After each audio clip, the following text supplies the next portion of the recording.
మా latest videos కోసం మా ఈ తెలుగు న్యూస్ ఛానల్ సబ్స్క్రైబ్ చేసి గంట సింబల్ యాక్టివేట్ చేసుకోండి. 2025 ఆగస్టు 27వ తేదీన వినాయక చవితి రాబోతుంది. భాద్రపద శుద్ధ చవితి రోజు వినాయక చవితి పండుగ జరుపుకోవటం ఆనవాయితీ. ఇది గణపతికి చాలా ఇష్టమైన పండుగ. ఈరోజే గణపతి పుట్టినరోజు. అంతేకాదు ఈరోజే గణపతికి గణాధిపత్యం లభించిందని శాస్త్రాలు చెప్తూ ఉన్నాయి. అయితే ఈ సంవత్సరం వినాయక చవితి పండుగ రోజు ఆడవారు గుర్తుపెట్టుకొని ఈ రంగు చీర కట్టుకుంటే చాలు, విఘ్నేశ్వరుడే మీ ఇంట్లో ఐశ్వర్యాన్ని కురిపిస్తాడు. పట్టిందల్లా బంగారం అవుతుంది. మీకు ఉన్న సమస్యలన్నీ తొలగిపోతాయి. వినాయకుడి అనుగ్రహంతో పాటు లక్ష్మీదేవి అనుగ్రహం కూడా సిద్ధిస్తుందని శాస్త్ర పండితులు చెప్తూ ఉన్నారు. ఈ వినాయక చవితి రోజు ఈ రంగు దుస్తులు ధరించటం వలన సంవత్సరమంతా మీకు ఎటువంటి కష్టాలు రాకుండా ఉంటాయి. అదృష్టము, ఐశ్వర్యము కలిసి వస్తాయి. ధన సమస్యలన్నీ కూడా పోతాయి. కోట్లు వచ్చి పడతాయి. విఘ్నేశ్వరుడి అనుగ్రహంతో వచ్చే సంవత్సరం వినాయక చవితి వరకు మీకు ఎటువంటి లోటు అనేది రాదు. మరి ఇంతకీ వినాయక చవితి రోజు ఏ రంగు దుస్తులు ధరిస్తే విఘ్నేశ్వరుడి అనుగ్రహంతో అదృష్టము, ఐశ్వర్యము కలిసి వస్తాయి అనే విషయాన్ని ఇప్పుడు మనం ఈ వీడియోలో వివరంగా తెలుసుకుందాము. ఫ్రెండ్స్, ఫస్ట్ అయితే కామెంట్ బాక్స్లో ఓం మహా గణపతియే నమః అని కామెంట్ చేయండి. అలాగే ఈ వీడియోకి ఒక లైక్ కొట్టి మా ఛానల్ని సబ్స్క్రైబ్ చేసుకొని మాకు సపోర్ట్ చేయండి. భాద్రపద శుద్ధ చవితి రోజు వినాయక చవితి పండుగ జరుపుకోవటం ఆనవాయితీ. ఇది గణపతికి చాలా ఇష్టమైన పండుగ. విజయానికి, చదువుకు, జ్ఞానానికి దిక్కైన దేవుడు గణనాథుడు. తెలుగువారి పండుగలలో వినాయక చవితి ముఖ్యమైన పండుగ. భక్తుడు ఏ పూజ చేయదలుచుకున్నా మొదట పూజించేది, స్మరించుకునేది గణేశుణ్ణే అని అందరికీ తెలిసిన విషయమే. పండుగలు భారతీయ సంస్కృతి సాంప్రదాయాలకు అద్దం పడుతూ నవ రత్నాలతో కూడిన హారంలా ప్రకాశిస్తూ భారతీయుల ఔన్నత్యాన్ని ప్రతిబింబింపచేస్తాయి. అలాంటి వాటిల్లో విశిష్టమైంది వినాయక చవితి. ఏ పని ప్రారంభించినా తొలి పూజ వినాయకుడిదే. అలాంటి విఘ్నేశ్వరుని ప్రత్యేకంగా ఆరాధించే పండుగను భారతీయులు కులమతాలకు అతీతంగా ఎంతో వేడుకగా జరుపుకుంటారు. కేవలం భారతదేశంలోనే కాదు, ప్రపంచంలోని అనేక ప్రాంతాలలో వినాయక చవితి ఉత్సవాలను నిర్వహిస్తారు. ఆది దంపతులు పార్వతీ పరమేశ్వర్ల పుత్రుడైన వినాయకుడిని పుట్టినరోజే మనం వినాయక చవితిగా జరుపుకుంటూ ఉంటాం. భాద్రపద మాసం శుక్ల చతుర్థి హస్త నక్షత్రమున చవితి ఉత్సవాలు ప్రారంభమవుతాయి. ఏ పని మొదలు పెట్టాలన్నా, అనుకున్న పని ఫలప్రదం కావాలన్నా ముందుగా విఘ్నాధిపతి అయిన వినాయకుణ్ణి వేడుకుంటారు. ఎటువంటి ఆటంకాలు లేకుండా సానుకూలంగా తలచిన కార్యం నెరవేరడానికి గణపతి ఆశీస్సులు ముఖ్యం. అందుకే అనుకున్న పని ఎటువంటి ఆటంకాలు లేకుండా సఫలీకృతం కావాలని విఘ్నాధిపతి అయిన విఘ్నేశ్వరుడికి పూజిస్తారు. విఘ్న వినాశకుడు అయిన వినాయకుని యొక్క పండుగ వినాయక చవితికి ఎంతో విశిష్టత ఉంది. ఈ వినాయక చవితి రోజున పొరపాటున కూడా కొన్ని తప్పు పనులు చేయకూడదు. కాదని చేస్తే 7 తరాల దరిద్రం పడుతుంది. అస్సలు మంచిది కాదు అని శాస్త్ర పండితులు చెప్తూ ఉన్నారు. మరి వినాయక చవితి రోజు చేయకూడని ఆ తప్పు పనులు ఏమిటో ఇప్పుడు మనం ఈ వీడియోలో తెలుసుకుందాం. వినాయక చవితి రోజు ఈ తప్పులు చేస్తే మహా గణపతికి ఆగ్రహం కలిగి మనల్ని శపిస్తాడు. ఈ విషయాల గురించి మన పెద్దలు పురాణాల్లో చెప్పారు. ఆ తప్పులలో మొట్టమొదటిది ఏమిటి అంటే వినాయక చవితి రోజు గణపతికి తులసి హారం వేయకూడదు. తులసితో అర్చన చేయకూడదు. ఎందుకంటే తులసికి గణపతికి పడదు. కానీ పత్రి పూజలో తులసి కూడా ఉంది కదా అని సందేహం రావచ్చు. పత్రి పూజలో కేవలం ఒకే ఒక్క తులసి ఆకును సమర్పించాలి. సమర్పించకపోయినా పర్వాలేదు. కానీ 1 కంటే ఎక్కువ తులసి ఆకులు గణపతికి సమర్పించకూడదు. తులసిని సమర్పిస్తే నేను శపిస్తాను అని స్వయంగా వినాయకుడే చెప్పాడు. కాబట్టి వినాయక చవితి రోజు పత్రి పూజలో ఒక్క తులసి ఆకును సమర్పిస్తే సరిపోతుంది. ఎక్కువ తులసి ఆకులు వినాయకుడికి సమర్పించకూడదు. వీలైనంత వరకు తులసిని గణపతి పూజలో నిషేధించండి. ఇక రెండవ తప్పు ఏమిటి అంటే వినాయక చవితి రోజు చంద్రుణ్ణి పొరపాటున కూడా చూడకూడదు. చంద్ర దర్శనం నిషిద్ధం. వినాయక చవితి రోజు ఎవరైతే చంద్రుణ్ణి చూస్తారో వాళ్లకు నీలాపనిందనలు వస్తాయి. ఒకానొక వినాయక చవితి రోజున భూలోకానికి వెళ్ళిన వినాయకుడు భక్తులు భక్తికి మెచ్చి వారు పెట్టిన నైవేద్యాలను సంతృప్తిగా ఆరగించి చంద్రలోకం ద్వారా కైలాసానికి వెళ్తున్నాడు. పెద్ద బొజ్జ పూర్తిగా నిండటంతో కాస్త మెల్లిగా వెళ్తున్న గణపతిని చూసి నవ్వుకున్నాడు చంద్రుడు. అది గమనించిన వినాయకుడు చంద్రుడికి ఎలాగైనా సరే బుద్ధి చెప్పాలని తలచి కోపం తెచ్చుకొని చంద్రుణ్ణి చూసిన వారు నీలాపనిందనలు పొందుతారంటూ శపించాడు. చంద్రుడిని చూస్తే నీలాపనిందనలు వస్తాయని వినాయకుడు ఇచ్చిన శాపంతో జనం చంద్రుడిని చీకొట్టడం మొదలుపెట్టారు. రాత్రైతే చంద్రుడు కనిపిస్తాడని ముఖానికి బట్టలు అడ్డు పెట్టుకొని బయట తిరిగేవారు. ఈ పరిణామాలతో చంద్రుడు సిగ్గుపడి సముద్రంలోనికి వెళ్ళిపోయాడు. దాంతో రాత్రి వెలుగు ఇచ్చేవారు కరువయ్యారు. ఔషధ మూలికలు చంద్రకాంతిలోనే ఔషధములను తయారు చేసుకుంటారని పురాణాల వచనం. సముద్ర అలలు కూడా చంద్రుని మీదే ఆధారపడ్డాయి. ఆ చంద్రుడు మాయమవ్వటంతో ప్రజలు ఇబ్బందులు పడ్డారు. ఋషులు, దేవతలు, మునులు అందరూ కూడా కలిసి బ్రహ్మదేవుని దగ్గరకు వెళ్ళారు. బ్రహ్మదేవుడితో ఈ విషయం చెప్పి ఒక పరిష్కారం చూపమన్నారు. అప్పుడు బ్రహ్మ గణపతికి మించిన దేవుడు లేడు, ఆయనే పరిష్కారం చూపుతాడని అనగా అందరూ కలిసి వినాయకుడి వద్దకు వెళ్ళారు. చంద్రుడికి ఇచ్చిన శాపాన్ని వెనక్కి తీసుకోమన్నారు. చంద్రుడు వచ్చి చేసిన తప్పును ఒప్పుకుంటే శాపాన్ని తగ్గిస్తానన్నాడు గణనాథుడు. దాంతో దేవతలందరూ కూడా వెళ్ళి సముద్రంలో ఉన్న చంద్రునకు ఈ విషయం చెప్పి చంద్రునితో సహా వినాయకుడి వద్దకు వచ్చారు. అప్పుడు చంద్రుడు తాను చేసిన తప్పును ఒప్పుకొని క్షమించమని వేడుకున్నాడు. పశ్చాత్తాపడ్డాడు. విఘ్నేశ్వరుణ్ణి పరిపరి విధాలుగా స్తుతించాడు. సూర్యుడు వెలుగును తీసుకొని ప్రపంచానికి వెలుగునిస్తున్న నీకు అంత అహంకారమా? ఒకరి మీద ఆధారపడి ఉన్నవాడివి నన్నే అంటావా? ఇప్పటికైనా బుద్ధి వచ్చిందా అని స్వామి అనలేదు. తప్పు ఒప్పుకున్నాడన్న ఆనందంతో చంద్రుణ్ణి తల మీద పెట్టుకుని చంద్రుడు పూర్తిగా మారాడన్న ఆనందంతో వినాయకుడు నాట్యం చేశాడు. అప్పుడు వచ్చింది నాట్య గణపతి అవతారం. చంద్రుణ్ణి తలపై ధరించాడు గనుక గణపతి ఫాలచంద్రుడు అయ్యాడు. చంద్రుడికి ఇచ్చిన శాపాన్ని పూర్తిగా తొలగించకూడదు కనుక ఆ శాపాన్ని వినాయక చవితికే పరిమితం చేస్తూ ఏ రోజునైతే నువ్వు నన్ను చూసి పరిహసించావో ఆ రోజున, అంటే వినాయక చవితి రోజు ఎవ్వరూ నిన్ను చూస్తారో వారికి చెయ్యని తప్పుకు నీలాంబ నిందనలు పడతారంటూ చంద్రుడికిచ్చిన శాపాన్ని కుదించాడు మహాగణపతి. కాబట్టి వినాయక చవితి రోజు ఎవ్వరూ కూడా చంద్రుడిని చూడకూడదు. పొరపాటున చూస్తే సమంతోపాఖ్యానం కథ వినాలి. ఇక ఈ వినాయక చవితి రోజు పాలవెల్లి కట్టకుండా వినాయకుణ్ణి పూజించకూడదు. అలా పాలవెల్లి కట్టకుండా పూజ చేసిన ప్రయోజనం ఉండదు. వినాయక చవితి రోజు మట్టితో చేసిన గణపతి విగ్రహాన్ని మాత్రమే పూజించాలి. రసాయనాలతో చేసే గణపతి విగ్రహాన్ని పూజించకూడదు. గణపతి విగ్రహాన్ని కొని తెచ్చుకునేటప్పుడు కొన్ని గుర్తులు చూసుకోవాలి. ఎటువంటి గణపతి విగ్రహాన్ని పూజించాలి అనే విషయాన్ని బ్రహ్మదేవుడు ఒక శ్లోకంలో చెప్పాడు. తెల్లని పంచ కట్టుకొని 4 భుజాలతో ప్రసన్న వదనంతో అంటే చిరునవ్వుతో ఉన్న గణపతి విగ్రహాన్ని తెచ్చుకోవాలి. అంతేగాని కోపంగా ఉన్న గణపతిని కానీ సినిమాలకు సంబంధించిన గణపతి బొమ్మలను కానీ పూజించకూడదు. అలాగే మనం పూజించే గణపతికి ముఖ్యంగా బొజ్జ ఉండాలి. అలాగే స్వామి దగ్గర ఎలుక ఉండాలి. యజ్ఞోపవీతం ఉండాలి. గణపతి ఏకదంతుడై ఉండాలి. ఇలా శాస్త్ర ప్రమాణికంగా ఉండే గణపతి బొమ్మను జాగ్రత్తగా చూసి తెచ్చుకొని పూజ చేసుకోండి. అలాగే వినాయక చవితి ముందు రౌడీయుజం చేసి చందాలు వసూలు చేయవద్దు, బలాత్కారం చేయవద్దు. ఎందుకంటే కొంతమంది దగ్గర డబ్బు ఉంటుంది, కొంతమంది దగ్గర డబ్బు ఉండదు. ఎవరైనా సరే ఇష్టంగా ఇచ్చారా చందా తీసుకోండి, ఇవ్వకపోతే ఇబ్బంది పెట్టకండి, లేదంటే మాత్రం వినాయకుడికి కోపం వస్తుంది. అలాగే వినాయకుడి మండపాల దగ్గర పిచ్చి పిచ్చి సినిమా పాటలు పెట్టకండి. కొంతమంది మండపం దగ్గర సినిమా పాటలు పెట్టి చిన్నపిల్లలతో డ్యాన్సులు వేయిస్తూ ఉంటారు. కానీ అలా చేయకూడదు, అది మహాపాపం. మరి ఏ పాటలు పెట్టాలంటే దేవుడు పాటలే పెట్టండి. సినిమాలలో కూడా దేవుడు పాటలు ఉన్నాయి కదా, ఆ పాటలు కూడా పెట్టుకోవచ్చు. గణపతి మండపం దగ్గర పిల్లల చేత మంచి పాటలు పాడించండి. భరతనాట్యం నేర్చుకునే పిల్లలు ఉంటే ఆ పిల్లలతో నాట్యం చేయించండి. వీలుంటే హరికథలు చెప్పండి.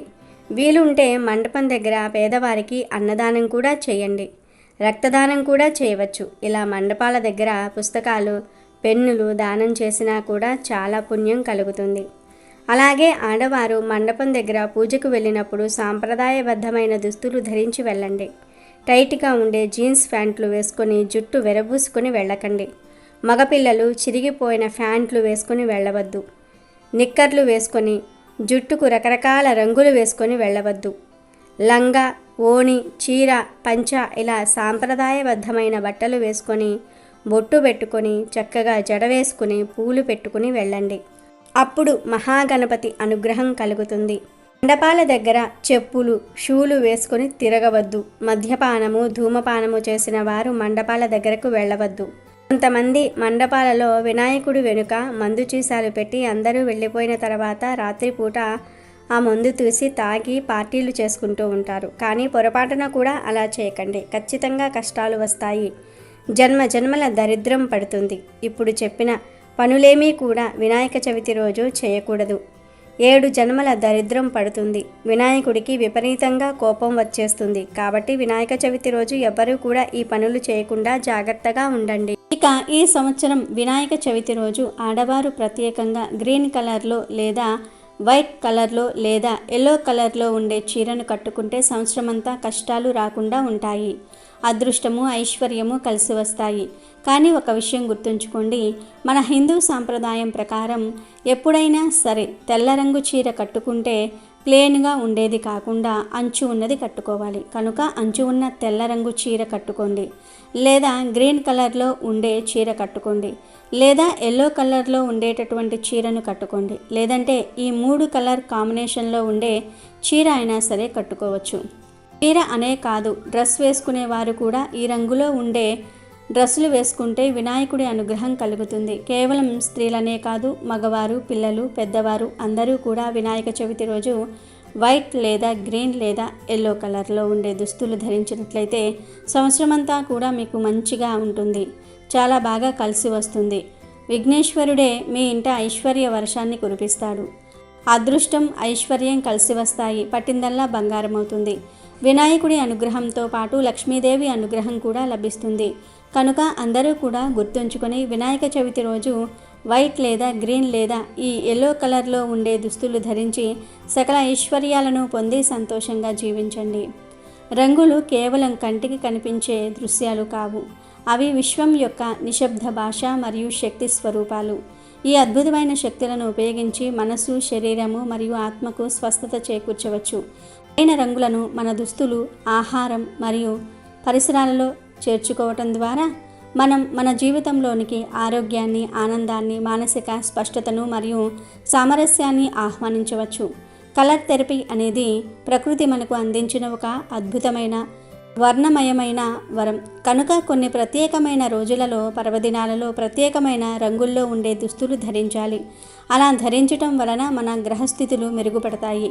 ఆయా దేవుళ్ళ అనుగ్రహం కూడా లభిస్తుంది. కాబట్టి ప్రతి ఒక్కరూ ఈ వినాయక చవితి రోజు ఇప్పుడు మనం చెప్పుకున్న రంగుల్లో ఉండే దుస్తులను ధరించండి.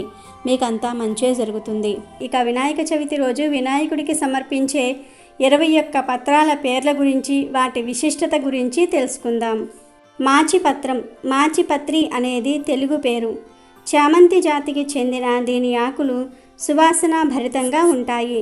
చామంతి ఆకుల మాదిరే ఉంటాయి. దూర్వాపత్రం అంటే గరిక. తెల్ల గరిక, నల్ల గరిక అని 2 గరికలు ఉంటాయి. గడ్డిజాతి మొక్కలు విఘ్నేశ్వరుడికి అత్యంత ప్రీతికరమైనవి. అపమార్గ పత్రం, తెలుగులో దీనిని ఉత్తరేణి అంటారు. దీని ఆకులు గుండ్రంగా ఉంటాయి. గింజలు ముళ్ళు కలిగి ఉండి కాళ్లకు గుచ్చుకుంటూ ఉంటాయి. బృహతి పత్రం, దీనిని ములక అంటారు. దీనిలో చిన్న ములక, పెద్ద ములక అని 2 రకాలు ఉంటాయి. పత్రాలు వంగ ఆకులు మాదిరి తెల్లని చారలుండే గుండ్రని పండ్లతో ఉంటాయి. దుత్తూర పత్రం అంటే ఉమ్మెత్త. ఇది వంకాయ జాతికి చెందింది. ముళ్ళతో కాయలు, వంకాయ రంగు పూలు ఉంటాయి. తులసి పత్రం, హిందువులకు తులసి గురించి ప్రత్యేకంగా చెప్పవలసిన పని లేదు. తులసి ఆకులను దైవార్చనలో వాడుతూ ఉంటారు. బిల్వ పత్రం, మారేడు ఆకు 3 ఆకులుగా ఒక ఆకుగా ఉంటాయి. ఇవి శివునికి చాలా ఇష్టం. శ్రీ మహాలక్ష్మీదేవికి కూడా ఇష్టమైనదిగా చెప్తూ ఉంటారు. బదిరీపత్రం అంటే రేగు. దీనిలో రేగు, చిట్రేగు, గంగరేగు అని 3 రకాలు ఉంటాయి. పూతపత్రం, మామిడి ఆకు. ఈ ఆకును శుభకార్యాల్లో విశిష్ట స్థానం ఉంది. మామిడి తోరణం లేని హైందవ గృహం పండుగ రోజులలో కనిపించదు. కరవీర పత్రం, దీనినే గన్నేరు అంటారు. తెలుపు, పసుపు, ఎరుపు రంగుల పూలు ఉంటాయి. పూజలో ఈ పూలకు విశిష్ట స్థానం ఉంది. మరువక పత్రం, దీన్ని వాడుక భాషలో ధవళం, మరువం అంటారు. ఆకులు ఎండిన మంచి సువాసన వెదజల్లుతూ ఉండటం ఈ పత్రం యొక్క ప్రత్యేకత. సెమీపత్రం జమ్మి చెట్టు ఆకులనే సెమీపత్రం అంటారు. దసరా రోజుల్లో ఈ చెట్టుకు ప్రత్యేక పూజలు నిర్వహిస్తారు. విష్ణుకాంత పత్రం ఇది నీలం తెలుపు పువ్వులుండే చిన్న మొక్క. నీలి పువ్వులు ఉండే రకాన్ని విష్ణుక్రాంత అంటారు. సింధువార పత్రం సింధువార పత్రాన్నే వాడుకలో వావిలి అని కూడా పిలుస్తూ ఉంటారు. అశ్వత్థ పత్రం రావి ఆకులనే అశ్వత్థ పత్రం అని కూడా అంటారు. రావి చెట్టుకు పూజలు చేయటం సాంప్రదాయం. దాడిమి పత్రం అంటే దానిమ్మ ఆకు. శక్తి స్వరూపిణి అంబకు దాడిమి ఫలం నైవేద్యం ఎంతో ఇష్టం. జాజి పత్రం ఇది సన్నజాజి అనే మల్లి జాతి మొక్క. వీటి పువ్వుల నుంచి సుగంధ తైలం తీస్తారు. అర్జున పత్రం మద్ది చెట్టు ఆకులనే అర్జున పత్రం అంటారు. ఇవి మర్రి ఆకుల్ని పోలి ఉంటాయి. అడవులలో పెరిగే పెద్ద వృక్షం ఇది. దేవదారు పత్రం దేవతలకు అత్యంత ఇష్టమైన ఆకు దేవదారు. ఇది చాలా ఎత్తుగా పెరుగుతుంది. ఈ మానుతో చెక్కిన విగ్రహాలకు సహజత్వం ఉంటుంది. గండలి పత్రం దీనినే లతా దూర్వ అని కూడా అంటారు. భూమిపైన తీగ మాదిరి పాకి గడ్డి మాదిరి పెరుగుతుంది. అర్కపత్రం జిల్లేడు ఆకులను అర్కపత్రం అంటారు. తెల్ల జిల్లేడు పేరుతో తయారు చేసిన వినాయక ప్రతిమను పూజించడం వల్ల విశేష ఫలితం ఉంటుందంటారు పెద్దలు. ఈ 21 పత్రాలతో వినాయక చవితి రోజున పూజించే వారికి సకల సంపదలు అష్టైశ్వర్యాలు కార్యసిద్ధి చేకూరుతుందని పండితులు అంటూ ఉంటారు. ఒకవేళ ఈ 21 పత్రాలు మీకు దొరికినా దొరక్కపోయినా గరికను మాత్రం ఖచ్చితంగా వినాయక చవితి రోజు వినాయకుడికి సమర్పించండి. ఈ 21 పత్రాలు మీకు దొరక్కపోయినా దొరికినవి పెట్టి మిగిలిన ప్లేస్లో గరిక పోచలను ఉంచండి. ఈ పత్రాలు పెట్టినా పెట్టకపోయినా 21 గరిక పోచలను పెట్టినట్లయితే ఈ 21 పత్రాలు పెట్టిన ఫలితం మీకు కలుగుతుందని పెద్దలు అంటూ ఉన్నారు. కాబట్టి ఖచ్చితంగా వినాయక చవితి రోజు వినాయకుడికి సమర్పించండి ఈ పత్రాలను, అలాగే గరికను. ఆయన అనుగ్రహాన్ని పొంది ఆనందంగా జీవించండి. ఒకసారి కైలాసనాథుడు లేని సమయంలో పార్వతీదేవి స్నానమాచరించదలిచి తన ఇంటికి రక్షకునిగా ఎవరైనా ఉంటే బాగుండునని అనుకుని నలుగుతో గణేశుణ్ణి మలచి ప్రాణము పోసి అతన్ని ద్వారపాలకునిగా ఉండమని ఆజ్ఞాపించి తను స్నానమాచరించి బయటకు వచ్చేసరికి ఎవరిని ఇంట్లోకి అనుమతించరాదని ఆజ్ఞాపిస్తుంది. కొంత సమయం తర్వాత పరమశివుడు ఇంటికి వస్తాడు. గణేశుడు తన తల్లి ఆజ్ఞను అనుసరించి శివుణ్ణి లోపలికి అనుమతించాడు. కోపోద్రిక్తుడైన పరమశివుడు గణేశుని శిరస్సు ఖండిస్తాడు. శిరస్సు కోల్పోయిన గణేశుని చూసిన పార్వతీదేవి కాళికాదేవి అవతారం ఎత్తి ముల్లోకాలను నాశనం చేయడానికి సిద్ధమవుతుంది. పార్వతీదేవి ఆగ్రహానికి భయపడి అందరూ కూడా పరమశివుని వద్దకు వచ్చి పరిష్కారం వేడుకొనగా పరమశివుడు ఉత్తరం వైపు తలపెట్టి నిద్రించే ప్రాణి తలను ఖండించి తీసుకురమ్మని తన అనుచరులకు ఆజ్ఞాపించి పంపిస్తాడు. శివుని ఆజ్ఞను అనుసరించి వెళ్ళిన అనుచరులకు ఉత్తరం వైపు తలపెట్టి నిద్రిస్తున్న ఒక ఏనుగు కనిపిస్తుంది. వారు ఆ ఏనుగు శిరస్సు ఖండించి తీసుకువస్తే శివుడు ఆ శిరస్సును వినాయకుడి శరీరంపై అమరుస్తాడు. తన కొడుకు తిరిగి ప్రాణం పోసుకున్నందుకు పార్వతీదేవి సంతోషిస్తుంది. ఈ విధంగా ఏనుగు శిరస్సును ధరించినందువల్ల గజాననుడుగా పేరు పొందాడు వినాయకుడు. వినాయకుడు కొలువు తీరాడు ఈ రూపంలో. ఇదంతా జరిగింది భాద్రపద శుద్ధ చవితి రోజు కాబట్టి భాద్రపద శుద్ధ చవితి రోజు వినాయక చవితిని జరుపుకుంటూ ఉంటారు. వీడియో నచ్చితే లైక్ చేయండి, షేర్ చేయండి, బట్ సబ్స్క్రైబ్ చేసుకోవడం మర్చిపోవద్దు.